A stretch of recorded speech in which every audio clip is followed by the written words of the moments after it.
ईमानदारी और लालच। ये एक ऐसी लड़ाई है जो सदियों से, मतलब जब से इंसान है तब से चली आ रही है।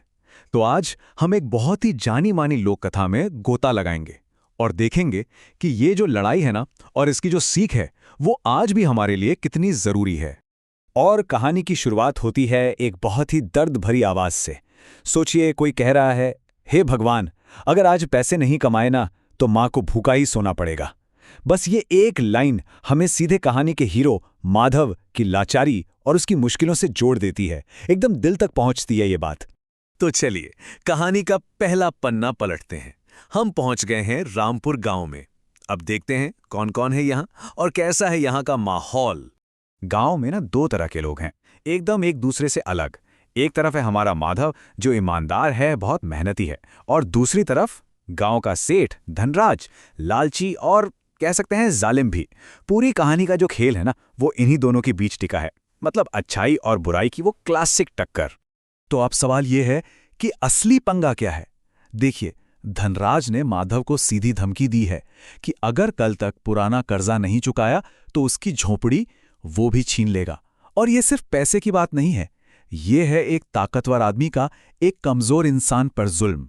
अब माधव के लिए तो करो या मरो वाली हालत हो गई है। अब आगे बढ़ते हैं और यहां से कहानी पूरी तरह पलट जाती है। देखते हैं कि कैसे रहमदिली का, दया का एक छोटा सा काम सब कुछ बदल कर रख देगा।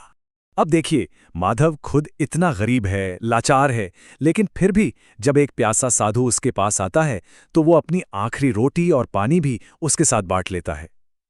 ये कहानी का सबसे बड़ा पल है, क्योंकि जब किसी के पास खुद के लिए कुछ ना हो और वो तब भी किसी को कुछ दे, तो वही उसका असली कैरेक्टर दिखाता है ना? और माधव अपने सबसे बड़े इम्तिहान में पास हो जाता है। और उसकी इस नेकी का इनाम क्या मिलता है? एक जादुई कुल्हाड़ी। ये कोई ऐसी वैसी कुल्हाड़ी नहीं है, ये सूखी लकड़ी को सोने में बदल सकती है। लेकिन हाँ, इसका एक बहुत बड़ा नियम है, और वो ये कि अगर किसी लालची इंसान ने इसे छुआ तो ये फौरन पत्थर बन जाएगी। ये बात याद रखिएगा, कहानी में आगे बहुत काम आने वाली है। तो इस जादुई तोहफे से क्या क्या बदला? सबसे पहले तो माधव की गरीबी दूर हो गई, वो सोने की लकड़ियों से अमीर हो गया। लेकिन सबसे कमाल की बात क्या हुई पता है? उसने अपनी सारी दौलत गांव के गरीबों की मदद में लगा दी।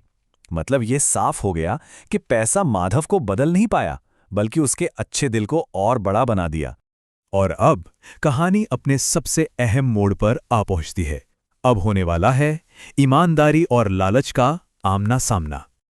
और यहीं आता है कहानी में एक जबरदस्त ट्विस्ट। धनराज को माधव की कामयाबी देखी नहीं जाती, वो जल भुन जाता है। और एक रात अंधेरे का फायदा उठाकर उसके घर से वो जादुई कुल्हाड़ी चुरा लेता है। तो सवाल अब ये है कि आगे क्या होगा? क्या धनराज का लालच उसे दुनिया का सबसे अमीर आदमी बना देगा, या फिर कुछ और ही होने वाला है?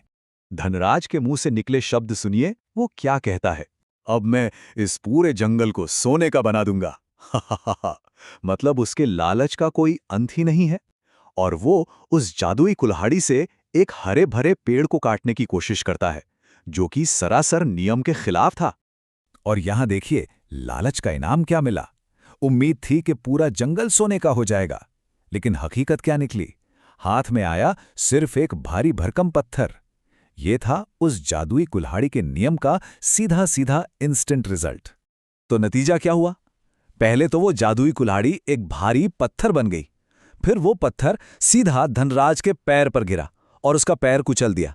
और इतना ही नहीं, मधुमक्खियों के एक पूरे झुंड ने उस पर हमला बोल दिया। कहते हैं ना, लालच का कोई अंत नहीं होता। और यहां हम देख रहे हैं कि कैसे लालच ही अपना अंत कर देता है। अच्छा, अब इस पूरी घटना के बाद क्या होता है, देखते हैं कि किसके कर्मों का क्या फल मिलता है। अब देखिए क्या होता है। जैसे ही माधव वहां पहुंचकर उस पत्थर को छूता है, वो कुल्हाड़ी फौरन अपने असली रूप में वापस आ जाती है।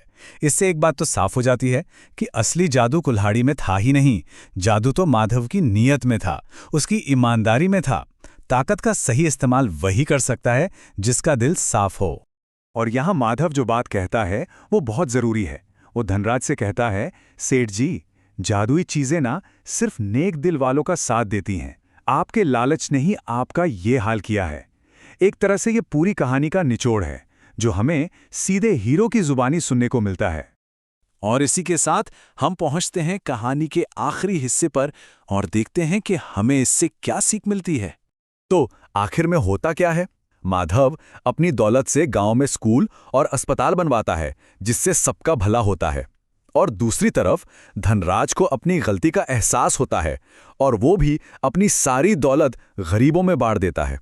मतलब कहानी के आखिर में हमें दौलत के दो रास्ते दिखते हैं, एक वो जिससे समाज बनता है और दूसरा वो जिससे बिगड़ा हुआ इंसान सुधरता है। तो सबसे बड़ी सीख क्या है?